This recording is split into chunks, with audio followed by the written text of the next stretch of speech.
அல்லாஹ் ரப்புல் ஆலமீன் குர்ஆனிலே சொல்லுகிறான், யார் அல்லாஹ் ஒருவன் மீது நம்பிக்கை கொண்டு அவனை சார்ந்திருக்கிறார்களோ அவர்களுக்கு அல்லாஹ் ஒருவன் போதுமானவன். அலைஸல்லாஹு பிகாஃபின் அப்தஹு, அடியானே உனக்கு அல்லாஹ் ஒருவன் போதுமானவனாக இல்லையா?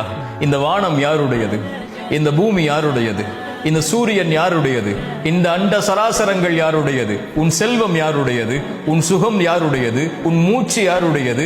உன் இதயத்தில் ஓடக்கூடிய இதய துடிப்பிற்கு யார் சொந்தக்காரன்?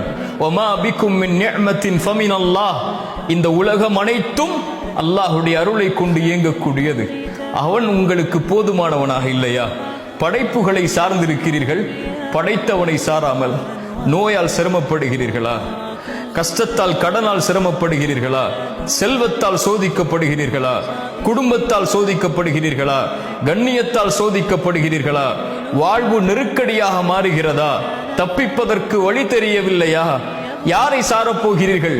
யார் இருந்தால் எனக்கு இந்த பிரச்சனைகளை நீக்க முடியும்? என் நோயை யார் குணப்படுத்துவார்? என் கடனை யார் நீக்குவார்? என் செல்வத்தின் சிரமத்தை யார் நீக்குவார்? என் கவலைகளை யார் நீக்குவார்? என் கண்ணீரை யார் துடைப்பார்? என் வாழ்வில் இருக்கக்கூடிய இருளை யார் வெளிச்சமாக்குவார்? உலகம் நெருக்கடியாகிறது, விசாலப்படுத்துவோன் யார் என்ற கேள்வியா? அலைஸல்லாஹு பிகாஃபின் அப்தா, அடியானே உனக்கு நான் ஒருவன் போதுமானவனாக இல்லையா?